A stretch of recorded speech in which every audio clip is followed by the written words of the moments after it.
So the world just recently got the really quite profound news about Judge Frank Caprio passing away August 20th, 2025 at 88. Yeah, after a really courageous battle with pancreatic cancer, it's sad news. Definitely. And for so many people, he wasn't just Judge Caprio, he was, well, America's nicest judge, Yeah. right? That moniker just stuck. It really did capture something about him, didn't it? He spent nearly, what, 4 decades on the bench in Providence Municipal Court in Rhode Island. But his fame went, global. Absolutely global. Through that show, Caught in Providence. Right. Those clips of his rulings, often, showing incredible empathy, they just went viral. Millions and millions of It views. was captivating stuff. Really different from what you normally expect from a courtroom show. Totally. So our mission, really, in this deep dive is to try and unpack what made him so unique, so well-beloved. And how he seemed to redefine justice, in a way, with that compassion. Exactly. And maybe what his pretty extraordinary life can teach us about, human connection, even inside these rigid systems. It's a great focus. Because the impact was just undeniable, wasn't it? The outpouring of tributes right after the news broke. It came from everywhere. All over the world. Even here, Rhode Island's governor, Dan McKee, called him a Rhode Island treasure. Right, ordering flags to half-mast. It shows the level of respect. He really did kind of shatter that traditional image of a judge, didn't he? Stern, removed. Completely. Mhm. His public image, mostly from Caught in Providence, that ran 2018 to 2020, I think. Yeah, that sounds right. It showed real cases, often pretty minor stuff like parking tickets, traffic violations. But it was his interactions, right? The empathy, sometimes the humor with the defendants. Yeah. That's what blew up online. Huge social media following. Which makes you think, how does a municipal court judge dealing with everyday things become this global sensation? How does he challenge our whole perception of justice? Well, what's fascinating, I think, is how his approach just resonated. It tapped into this public desire for more humanity in the system. Yeah, less bureaucracy, more understanding. Exactly. He became known for being fair, compassionate, often showing real leniency if someone was clearly going through a hard time. Which is such a stark contrast to how courtrooms are often seen, impersonal, maybe even cold. Right. He wasn't just applying the law in a vacuum. He seemed to genuinely try to understand the person standing in front of him.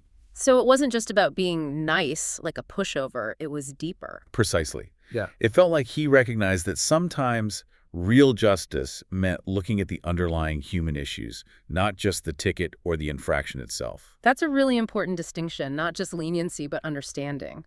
So where did that come from? You have to wonder about his roots, his early life. Absolutely. Let's dive into that. He was born November 24, 1936, Providence, Rhode Island.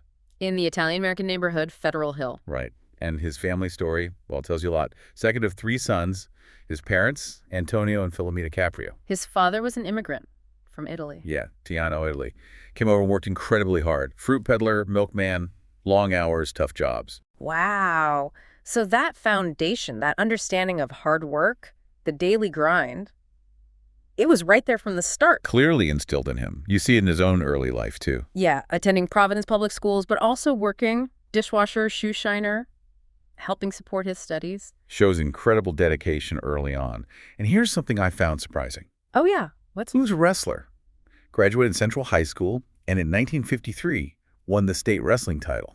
No way! A wrestling champ. That adds a whole different dimension, doesn't it? Determination, grit. Absolutely. Not just academic. Yeah. Then he went on to get his bachelor's from Providence College in 58. And then law school. Yep, Suffolk University School of Law in Boston.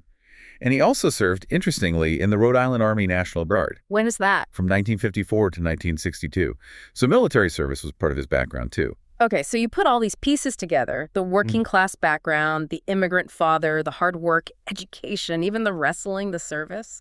You can really start to see how it might have shaped his judicial philosophy later on, can't you? Definitely. It feels like that firsthand understanding of struggle, of resilience.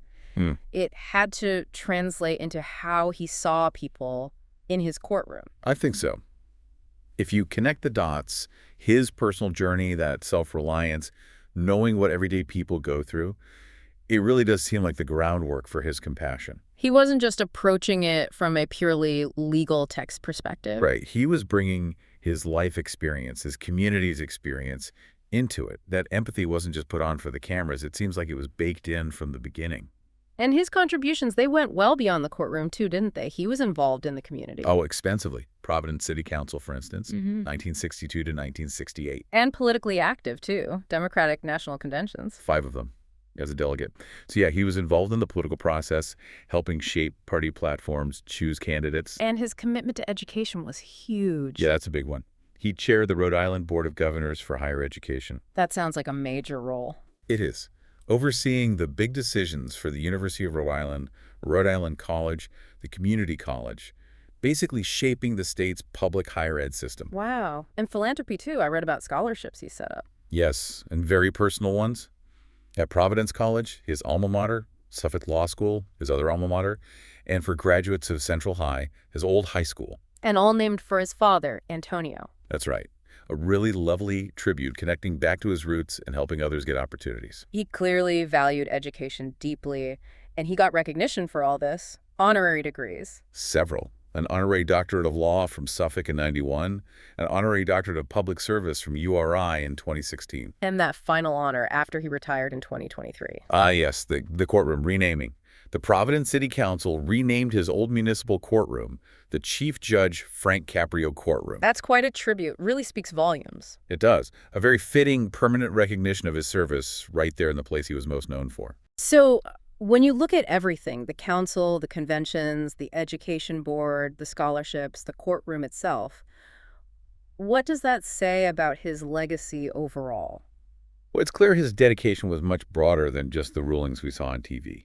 It was a lifetime commitment. To public service, but maybe more than that. Yeah, I think it paints a picture of someone deeply invested not just in legal justice, but in the sort of overall well-being of his community and in the idea of a more empathetic society. He really walked the walk, it seems. Showed that public service could be about upholding human dignity, not just rules. Exactly. And even in his final years, facing that cancer diagnosis, he showed that same spirit. Yeah, he was very open about it, wasn't he? Announced the pancreatic cancer diagnosis in December 2023. He was, and shared his journey. 6 months of chemo, 5 radiation treatments. And he celebrated finishing treatment, ringing the bell at the Cancer Institute in Miami back in May 2024. Right. He remained optimistic, kept sharing updates with his followers. His last Instagram post was apparently full of gratitude for all the support. It's incredible resilience. And his family was obviously very important. Survived by his wife, Joyce, 5 kids. 7 grandkids, 2 great-grandkids. A large, close family, it seems. So his personal connections were just as strong as that public persona. When you sum it all up, his legacy, like the sources say, it feels like it's about compassion, fairness. Yes, but also proving something vital, I think. Proving that humanizing the justice process, really seeing the person, isn't just nice, it can actually be more effective. Achieving outcomes that maybe a stricter approach wouldn't. Possibly. Yeah. Outcomes that benefit the individual and society in a different way. It raises a really important question for all of us, doesn't it? It is. Well, just how one person's commitment to kindness, to understanding, can ripple out and affect millions. And what does that tell us about what we want from justice? He really showed that empathy isn't weakness in that context. Not at all. He showed it has a crucial, maybe even indispensable place in any system dealing with human lives. Yeah. This deep dive into Judge Caprio's life, it really underscores that sometimes the justice that resonates most isn't just about punishment. It's about understanding, maybe second chances, that human connection. His story definitely challenges you to think differently about authority, about compassion, especially in public roles. It absolutely does. It leaves us with a really powerful thought to mull over. What could the justice system, and maybe, all our public service institutions, what could they learn from Judge Caprio's fundamental approach to human dignity and kindness, even when sitting in judgment?